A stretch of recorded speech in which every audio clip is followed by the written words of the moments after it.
cameronienne, schröderienne. François Fillon, c'est un gaulliste. Quand le général de Gaulle arrive en 1958 dans ce pays, il privilégie la rupture économique. Officiellement, effectivement, François Fillon, c'est un gaulliste social, mais la vérité, c'est qu'il a toujours été extrêmement libéral. Désormais, n'être qu'un collaborateur ne vous suffit plus. Après avoir raté la présidence de l'UMP, c'est celle de la République que vous visez. Un mot d'ordre. La rupture, une rupture des ruptures. Et forcément, vous prenez vos distances avec l'ancien locataire de l'Élysée. François Fillon, vous n'êtes plus sarkozyste. Entre ces deux hommes, le courant n'est jamais vraiment passé. Nicolas Sarkozy le méprise. Il essaye aujourd'hui d'imprimer le côté, le vrai libéral. C'était moi, c'était pas lui. Celui qui avait, je vais vous dire un truc assez atroce, celui qui avait des couilles, c'était moi, c'était pas l'autre. C'est des relations qui sont complexes. Il a été son Premier ministre, il aspire à être président de la République. Rupture aussi à l'international. Vous prenez l'alliance avec Poutine, Rouhani et Assad, des positions qui n'ont pas toujours été dans l'air du temps. Sur ces dossiers, vous n'êtes pas atlantiste. Si le régime de Bachar el-Assad tombe, c'est l'État islamique qui prend le pouvoir. C'est cet axe franco-allemand et ce dialogue avec la Russie qui font la force de la France sur la scène internationale. Il faut faire une alliance avec les Russes qui ont des moyens sur le terrain. Ce qu'a dit François Fillon il y a plus d'un an, tout le monde s'y est rallié. Pour la présidentielle, vous le promettez, vous irez jusqu'au bout. François Fillon, vous n'êtes plus hésitant. Il a été Premier ministre pendant 5 ans. Qu'est-ce qu'il veut pas redevenir Premier ministre? Je vais gagner cette élection primaire et je fais tout pour la gagner. Il donne pas l'impression d'être particulièrement dynamique. Il sait que c'est son défaut. Visiblement, il n'arrive pas à s'en départir. Lui peut tout à fait faire le pari que les deux trains, Alain Juppé et Nicolas Sarkozy, vont se rentrer dedans et qu'au final, il peut tout à fait tirer ses marrons du feu. Un livre qui fait beaucoup parler, une guerre des droits déclarée, une primaire sous le règne des idées et de l'hostilité. Voilà pourquoi François Fillon, il fallait absolument vous inviter. Je vais revenir sur une petite réflexion de Nathalie Chuck dans ce sujet. Juppé-Sarko, un jour, ces deux trains pourraient se rentrer dedans, exploser, ce qui vous laisserait le champ libre. Est-ce que vous y pensez? Une drôle de conception de la politique. Est-ce que ça vous a traversé l'esprit? Non, il y a trois positionnements politiques, il y a trois projets au fond qui sont en débat, très largement différents. Il y a un projet de réforme dans la continuité, qui est celui d'Alain Juppé, qui revendique d'ailleurs. Dans la continuité socialiste? Il y a dans la continuité des 30 dernières années. Ah, d'accord. Il y a un projet qui est très étatiste, qui est celui de Nicolas Sarkozy. Très étatiste? Oui, c'est-à-dire il est étatiste parce que il veut toujours réagir immédiatement à toutes les sollicitations du pays. Et pour réagir, en général, un chef de l'État, il n'a qu'un seul instrument, c'est l'État, c'est-à-dire des lois, des règlements et des impôts. Et moi, je propose, et je pense être le seul aujourd'hui à le faire, ce que j'appelle un vrai projet de libération de l'économie française, et peut-être un peu plus que de l'économie de la société française. Donc c'est un débat qui est pas, c'est un beau débat, c'est un débat qui doit avoir lieu. Voilà, c'est pas seulement des histoires de trains qui déraillent, d'hommes qui s'affrontent, etc. Justement, ce projet, il est dans ce livre. Pour une part seulement, c'est pas en partie. Voilà. Et du coup, la synthèse et une question, c'est tout de suite, c'est maintenant, c'est l'apostrophe de Nolo. Petite fiche de lecture. C'est le seul qui sait. Alors, il s'agit donc d'un livre politique, c'est une catégorie qui est devenue un genre à part entière dans les librairies. Alors, c'est pour le meilleur comme pour le pire. Moi, j'ai gardé souvenir d'un livre de votre amie Valérie Pécresse qui donnait envie d'aller se pendre au plus proche réverbère, juste pour abréger le calvaire de la lecture. Mais je précise tout de suite que vous échappez à ce grief. Vous cherchez pas à faire du style, mais c'est écrit avec clarté, avec efficacité. Et en plus, vous mélangez des éléments biographiques avec des éléments d'analyse politique. Ça donne un aspect incarné et c'est plutôt plaisant. Ça, c'est pour la forme. Sur le fond, si j'étais amateur de calembours, ce qu'à Dieu ne plaise, je dirais que le faire est pavé de bonnes intentions et même d'excellentes intentions. Alors, je vous cite, assainir nos comptes publics en 2 ans, relancer notre économie en 5 ans, devenir la première puissance européenne en 10 ans. Alors, évidemment, très habilement, vous anticipez la première objection qu'on vous fait. On vous dit, mais pourquoi diable, quand vous étiez au pouvoir, ne l'aviez-vous pas fait? Pourquoi pourriez-vous le faire en 2017? Alors, vous avez une réponse très classique et une beaucoup moins. La réponse très classique, c'est de dire, ça y est, il y a la crise, a été là, il a fallu y répondre, on n'a pas eu les marges de manœuvre nécessaires. Et il y a une réponse, alors, beaucoup moins classique, moi, qui m'a un peu estomaqué. C'est l'aspect le plus révolutionnaire de votre livre, selon moi. Vous dites, tout ça, c'est la faute de Sarkozy, en fait. C'est-à-dire que, dans une manière très fillonesque, sans jamais hausser le ton, sans jamais desserrer votre cravate, vous le lardez de petits coups d'épingle. J'ai vu la même chose. Et à la fin, on dirait une poupée vaudou, notre ami Sarkozy. C'est-à-dire que petit à petit, vous dites, mais moi je voulais changer, mais lui c'est un émotif, mais lui c'est un homme qui hésite. C'est moi, en effet, on a utilisé l'expression qui est des couilles, et c'est lui qui n'arrive jamais à trancher. Il est un peu pusillanime. Alors, c'est pas l'image que vous avez, quelqu'un qui fonce, quelqu'un d'énergie. C'est plutôt l'image qu'on associe à Sarkozy. Alors, je voudrais d'abord avoir votre réponse là-dessus. C'est un tout petit peu différent. Ce que j'essaye d'expliquer, c'est que en 2007, On a conclu avec les Français un pacte à l'occasion des élections présidentielles, c'est le président de la République, et des élections législatives, c'est la majorité, qu'on a grosso modo respecté. On n'a jamais, en 2007, pris l'engagement d'en finir avec les 35 heures. On n'a jamais pris l'engagement de mettre la retraite à 65 ans. On n'a jamais pris l'engagement.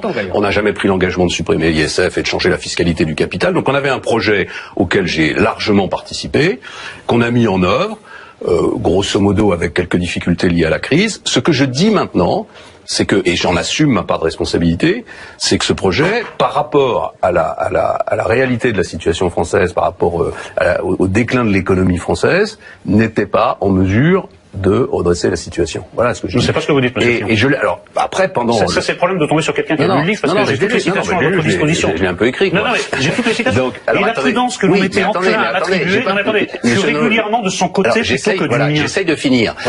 Pendant le quinquennat, il y a eu plusieurs occasions où on a eu des débats pour savoir s'il fallait aller plus loin.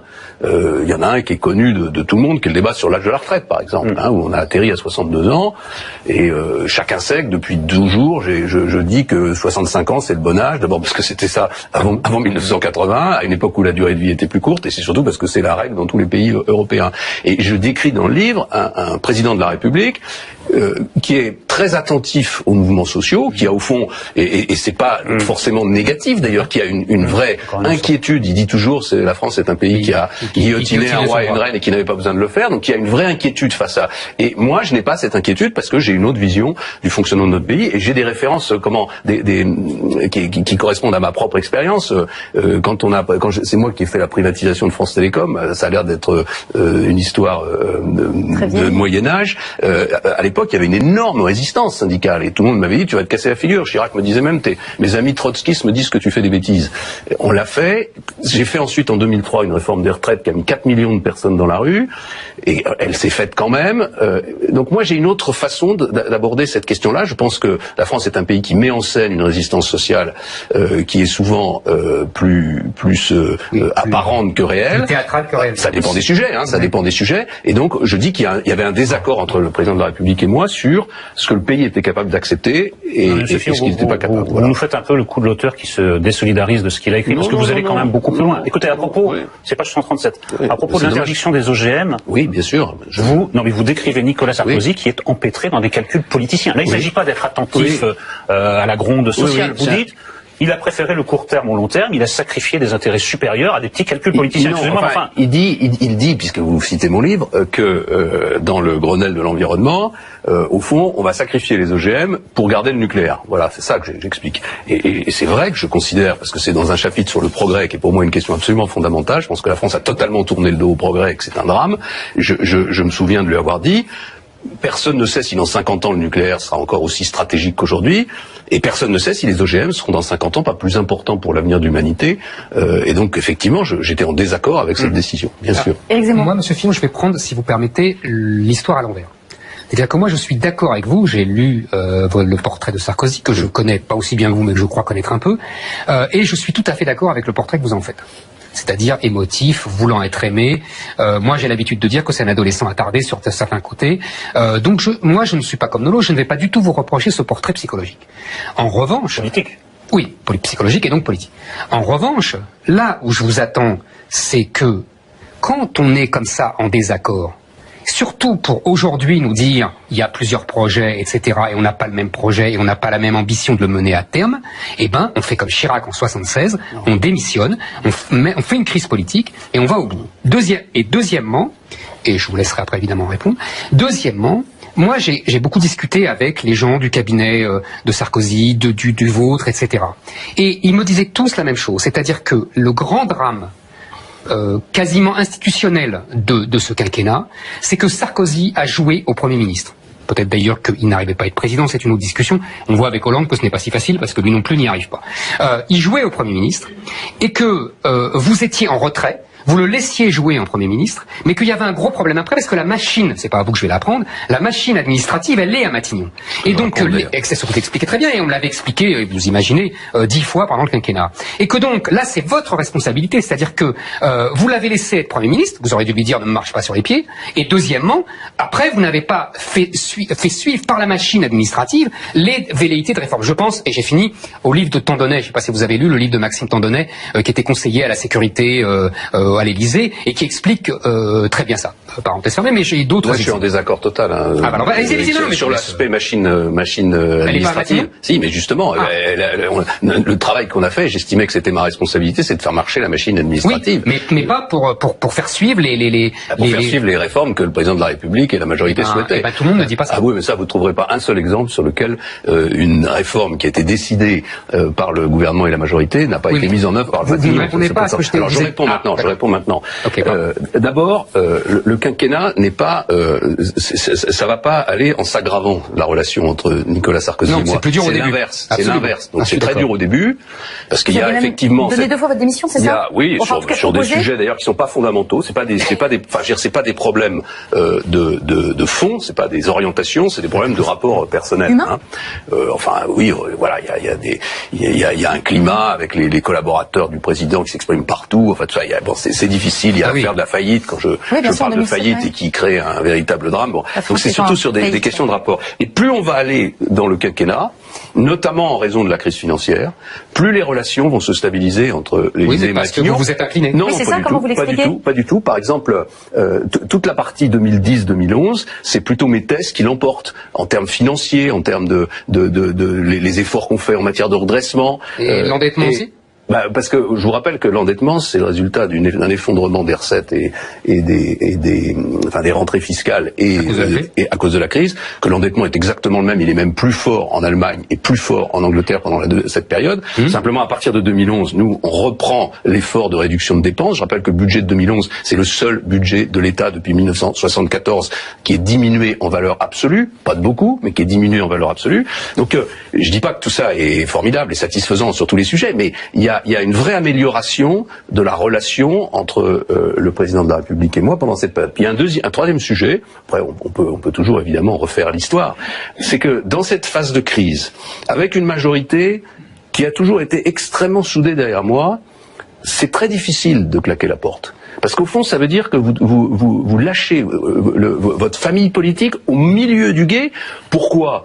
Mais Chirac, il avait le groupe majoritaire. Ça n'a rien à voir. Monsieur Fillon, Chirac avait le groupe majoritaire à l'Assemblée. Non, mais ça n'a rien à voir, parce que Chirac était en désaccord profond avec Giscard, qui a tout fait pour l'assassiner. Moi, j'avais en plus une autre conviction, et que je continue à conserver d'ailleurs, c'est que je pense que il n'est pas possible, dans la Ve République, telle qu'elle fonctionne, et elle a beaucoup de défauts, il n'est pas possible pour le Premier ministre d'aller se présenter contre le président de la République. C'est d'ailleurs pour ça que je pense que M. Valls ne sera jamais candidat contre M. Hollande. Je dis pas que c'est bien, je dis que c'est comme ça. C'est étrange. Vous nous dites, je sais ce qui est bon, je sais ce que sont les intérêts supérieurs de la France, mais la Ve République m'interdit de les... Non, M. No, c'est de la caricature, je dis pas ça du tout. Non, je simplifie. D'abord, j'ai acquis cette conviction au fil du temps, et je peux pas dire qu'en 2008 ou en 2009, je suis en désaccord avec le président de la République sur tous les sujets et que j'aurais dû partir. Surtout, je le décris aussi dans le livre, c'est quelqu'un avec lequel on discute et avec lequel on négocie. Et très souvent, on va trouver des compromis ensemble. Alors, on n'en trouve pas sur tous les sujets, mais on va en trouver sur beaucoup de sujets. Pour un homme de la rupture, je vous trouve bien conciliant. Mais j'étais pas pour la rupture à cette époque-là. Alors, bien sûr. Alors, parlons de la rupture. La rupture, elle est forcément libérale. Vous donnez un exemple avec Thatcher. Je donne même avec Schröder. Avec Schröder, absolument. Et on sait ce que c'est que ça a beaucoup de vertus. Mais on sait aussi qu'il faut être élu avec ce programme-là, et que Schröder a perdu les élections avec ces fameuses réformes, et que en France, on sait ce que le libéralisme veut dire. Ça veut dire 3%. Alain Madelin, 2002. Et dans l'histoire longue, on sait aussi que les libéraux n'ont jamais réussi à prendre le pouvoir, sauf quand ils étaient adossés à des bonapartistes.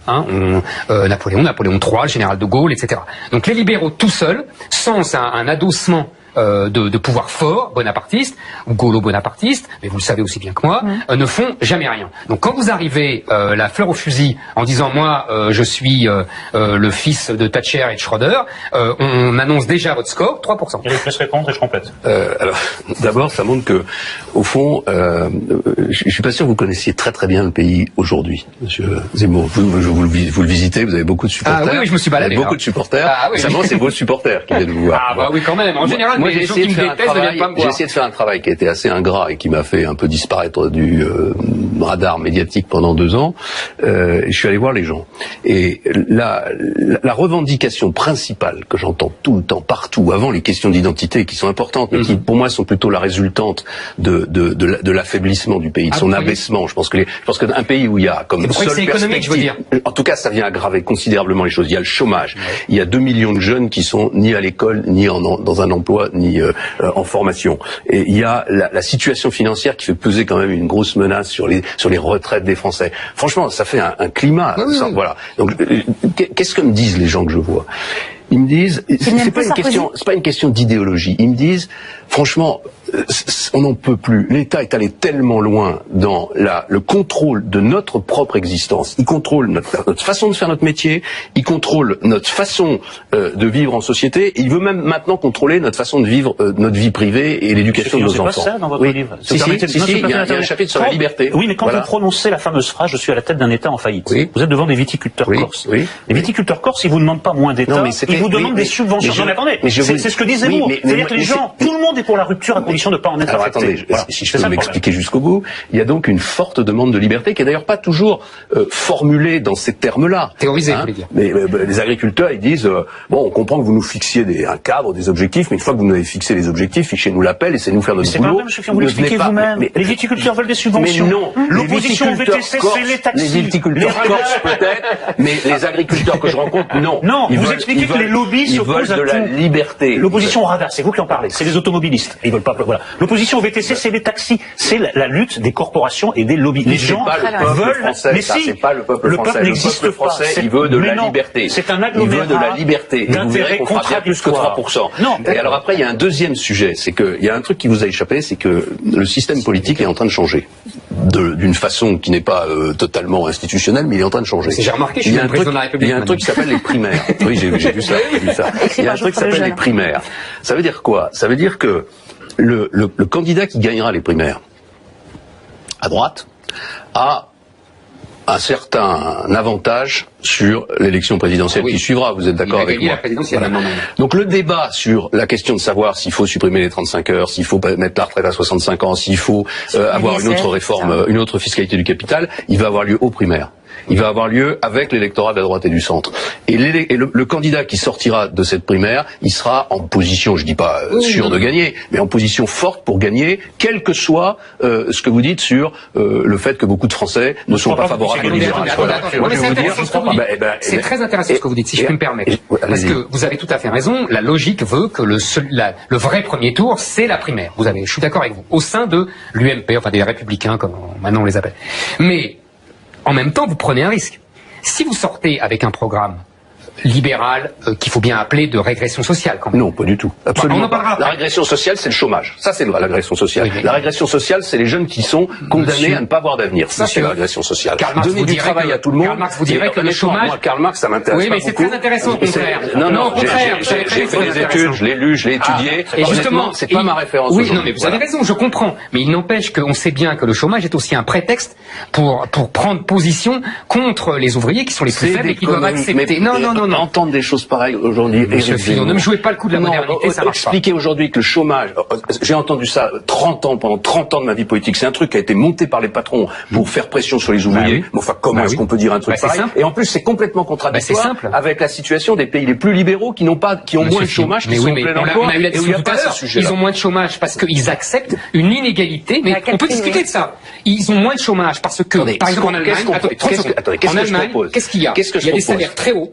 chez Volkswagen et compagnie, c'est l'élite de la classe ouvrière allemande, et puis il y a le lumpenprolétariat qui est payé à 400 € et qui déferle en France pour venir s'installer dans ce pays merveilleux de cocaïne qui est le nôtre. Mais pas du tout. Je vous dis pas ça.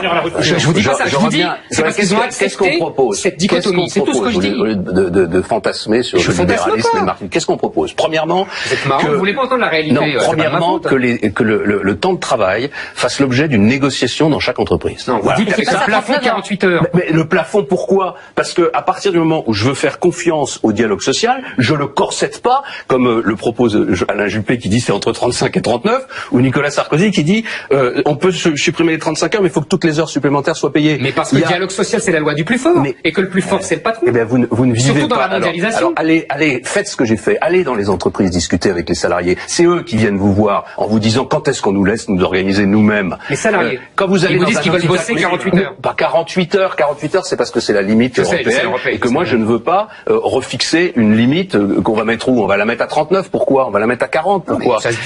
Quand je vais dans un hôpital, voilà, avec des organisations syndicales puissantes, et que je discute avec les gens de l'hôpital sur l'augmentation du temps de travail, le passage à 39 heures, vous croyez qu'ils me foutent dehors? Non, ils me disent, je dis pas que c'est l'enthousiasme, ils me disent, si en échange d'une amélioration de nos conditions de travail, de perspectives de carrière qu'on n'a plus du tout dans la fonction publique française, compte tenu de l'endettement de notre pays, c'est 20 ans de gel des salaires. Voilà, c'est comme ça qu'on va gérer une masse pareille. Eh bien, les gens vous disent, on est prêt à discuter. Je dis pas que c'est facile, mais franchement, refuser le débat en disant, parce que c'est le libéralisme qui consisterait, ce que d'ailleurs beaucoup de patrons acceptent pas, de dire il faut qu'il y ait un débat dans l'entreprise avec un accord majoritaire. Il y en a beaucoup qui me disent mais non, fixez le temps de travail à 39 heures et fichez-nous la paix avec votre dialogue social. La deuxième chose qu'on propose, c'est que la fiscalité du capital soit raisonnable, qu'on foute pas dehors tous les gens qui pourraient investir dans notre pays. Donc suppression de l'impôt sur la fortune. On est dans ils vous suivent tous, vous avez vu. On est dans un pays où on met dehors les gens qui ont de l'argent, les Français, uniquement les Français. Français qui ont de l'argent, c'est vraiment des gens pas possibles. Alors on commence par les taxer, puis après on les met dehors. Puis une fois qu'on a fini de les taxer, qu'on a besoin de capitaux pour aller sauver une entreprise stratégique, on va se rouler devant le Qatar et les fonds de pension américains. Moi je prétends que on parlait de fantasme, votre fantasme qui a désir de rupture libérale en France, je pense qu'il est erroné. Et deuxièmement, excusez-moi, mais on va un peu plus loin sur la rupture. Même le mot de rupture, la rupture en tant que telle, je ne sais pas ce que c'est. Par exemple, on pourrait vous objecter, vous êtes positionné contre le mariage pour tous, on peut vous dire que le mariage pour tous, c'est une rupture qui a donné une nouvelle liberté. La rupture pour la rupture, je comprends pas ce concept. Alors le mot de rupture, je reconnais que c'est pas un mot très. C'est un peu étrange. La rupture est une liberté, c'est l'incipit de votre livre. Oui, vous savez qui l'a écrit. C'est François Mitterrand. Voilà. Mais non, ce que je veux dire simplement, c'est que je pense que comme la France est enfermée dans une sorte de déprime qui dure depuis longtemps et qui est liée au mauvais fonctionnement de son système politique, il faut quand même dire les choses pour être comme ça. Non, mais pas seulement. Mais pour une part, je dis simplement que s'il n'y a pas, alors appelons-le autrement, mais s'il n'y a pas une forme de choc à l'occasion du prochain débat présidentiel, même s'il y a un gouvernement qui prend des mesures qui vont dans le bon sens et qui sont raisonnables, ça ne marchera pas parce qu'il y a un aspect psychologique très très important dans le redémarrage d'une économie. Il faut que les gens aient envie, il faut que les gens y croient. Si les gens y croient pas, ils vont rester sur leur quant à soi, ils vont attendre que le gouvernement se plante. Le choc ou la nature du choc. Voilà. Donc il faut qu'il y ait une masse de changement qui ne doit pas être excessive non plus, mais suffisante pour entraîner ce que j'appelle une réaction en chaîne positive, c'est-à-dire que les gens se disent, il y a un truc qui a changé, il y a des gens qui ont vraiment envie de faire les réformes et qui vont pas nous faire le coup habituel, c'est-à-dire on vous promet des trucs et sitôt après on nomme une commission et on recule devant les organisations syndicales. On va parler d'international aussi. Exactement, c'est ça que j'essaie de dire depuis tout à l'heure, c'est que ce qui est intéressant aussi dans votre ouvrage, c'est la rupture, bien sûr, mais en l'occurrence la rupture aussi en matière de politique étrangère. Et donc vous êtes plutôt pour renouer un contact avec Poutine, avec Rouhani, avec Bachar el-Assad aussi. Est-ce que vous pouvez nous détailler un petit peu cette méthode? Je pense que sur la situation au Proche-Orient, on s'est trompé tous depuis très longtemps. On s'est trompé sur l'Irak. Droite et gauche, on est d'accord. Oui, c'est l'Occident, de façon générale, alors avec des nuances. En Irak, Chirac et les Français et les Allemands avaient bu juste. Absolument. On a détruit l'Irak et on y a organisé le chaos. Et sur la Libye, vous faites mea culpa? Sur la Libye, il faut distinguer deux choses. Au fond, il y a un moment, il y a une situation d'urgence, il y a des gens qui vont être massacrés. Il faut se souvenir comment ça s'est passé. C'est en 48 heures, il a fallu stopper l'avance des troupes de Kadhafi sur Benghazi. Enfin bon, ça c'est une question de principe. On peut laisser massacrer tous les gens de la terre, mais enfin c'est pas tout à fait ma philosophie. Après la question, vous envoyez la réponse à tous les voisins de la planète. On vous écoute. Après la question qui est posée, c'est qu'effectivement, on est allé jusqu'à la destruction du régime de Kadhafi, et quand un régime tombe, il faut essayer de le remplacer par quelque chose. Alors autrefois, ça s'appelait la colonisation, ça n'est pas aujourd'hui évidemment une politique souhaitable, donc ça veut dire que on peut pas faire faire à un peuple un chemin à sa place, quoi. Et donc il fallait pas excusez-moi. Et donc il faut en tirer les conséquences pour l'avenir, pour le futur, et faire à mon avis éviter que l'Occident intervienne militairement sans au fond qu'il y ait de projet politique derrière. Mais je continue. L'erreur la plus grave qu'on commet, c'est sur la Syrie, parce que sur la Syrie, on a tous cru que c'était une révolution populaire, que c'était un peuple qui se soulevait contre un tyran, et moi le premier. En fait, c'était plus compliqué. C'est bien, il y a une partie du peuple qui se soulève contre un tyran, mais en fait, ce tyran a lui-même des soutiens dans le peuple. C'est une guerre de religion, c'est une guerre de communauté, c'est une guerre entre l'Iran et l'Arabie Saoudite.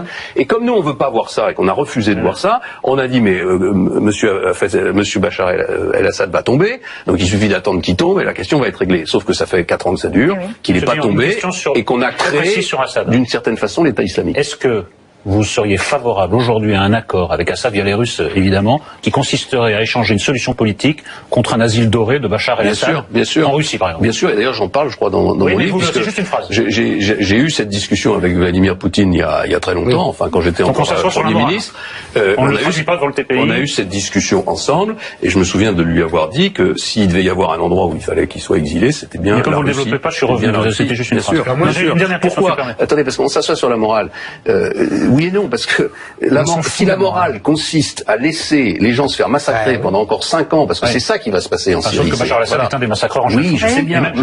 Mais moi, ma conviction, c'est qu'il y a une urgence. Faut stopper l'État islamique, parce que le jour où ils auront pris le contrôle de la totalité de la Syrie, ça sera extrêmement difficile de les voilà. Et puis une fois que on a repris le contrôle, qu'on a permis d'éliminer l'État islamique, évidemment qu'il y aura de nouveau un processus politique en Syrie qui aboutira à terme à l'éviction de Bachar el-Assad. Personne ne peut penser que Bachar el-Assad, compte tenu de ce qui vient de se passer, va régner sur la Syrie pendant 20 ans. Sur l'Ukraine. Vous nous expliquez... sur la Syrie. Non, la Syrie c'est familier, on n'a pas le temps. Mais non, c'est vrai qu'il reste plus beaucoup de temps, désolé. L'Ukraine, vous nous expliquez, alors l'origine de la crise, c'est que les Occidentaux ont un peu méprisé la Russie et ont voulu attirer l'Ukraine dans leur orbite économique, politique et même militaire. Militaire, c'est déjà plus discutable. Mais excusez-moi, mais c'est pas la même chose de vouloir attirer un pays dans son orbite et l'annexer, comme la Russie a fait de la Crimée. Je comprends pas ce signe d'égalité que vous mettez entre les deux. C'est un débat que j'ai avec Zemmour, donc je discute avec les deux. La première chose, je dis que s'il n'y avait pas eu les maladresses européennes et surtout la très mauvaise gouvernance ukrainienne, jamais la crise ne se serait produite. C'est-à-dire que les annexions ne sont pas non, mais ça veut dire simplement qu'il ne faut pas dire que c'est les Russes qui sont à l'origine de cette crise et qui ont déclenché cette crise, comme l'expliquent les Américains, pour mettre la main sur la Crimée. Et tout ça, c'est du fantasme. Alors après, je n'approuve pas du tout l'invasion de la Crimée par les Russes. C'est fou dans votre livre. Non, moi je suis pour le respect du droit international. Je constate simplement que la communauté internationale a passé pour perte et profit la Crimée depuis le début. Donc j'essaye d'être réaliste. À quoi ça sert on passe l'annexion de la Crimée par perte et profit, mais on continue à désigner la Russie comme un pays non fréquentable. Moyennant quoi la Russie est en train de s'émanciper complètement de la relation avec l'Europe, et je pense que c'est pas bon pour nous. Voilà. C'est ce que j'allais vous dire en conclusion. Et la Syrie et l'Ukraine, ça veut dire une alliance un peu privilégiée avec la Russie, et ça, l'Europe et les États-Unis sont tuteurs américains, dont on voit de plus en plus que comme disait le général de Gaulle, l'Amérique c'est un protectorat pour l'Europe est un protectorat de l'Amérique. Comment vous faites pour vous tendre la main à Poutine, et là moi je vous approuve contrairement à Nolo, mais en revanche vous aurez l'Union européenne, les États-Unis qui vous en empêcheront, parce qu'on est complètement serré dans un entrelac là on a toujours cette différence avec Éric Zemmour, c'est qu'Éric Zemmour est un pessimiste et que moi je crois encore qu'on peut redresser les choses, et je suis convaincu que la France aurait pris... c'est votre choix, hein. Je suis convaincu que si la France avait pris une initiative forte sur la question russe, beaucoup d'autres pays européens auraient suivi, parce qu'au fond il y a beaucoup d'autres pays européens qui pensent la même chose, mais qui osent pas pour les raisons qu'Éric Zemmour vient d'évoquer, c'est-à-dire qu'il y a une puissance américaine américaine très forte, que j'essaye d'évoquer à travers un autre sujet qui est la question du dollar. C'est très intéressant. Et on n'aura pas le temps, malheureusement, Monsieur Fillon, d'en parler. Mais une prochaine fois, vous revenez quand vous voulez. Et je vous propose même de rester encore un petit peu avec nous, le temps de la semaine politique de Tanguy Pastureau. Ça devrait vous faire sourire, enfin en tout cas on l'espère. Il arrive tout de suite.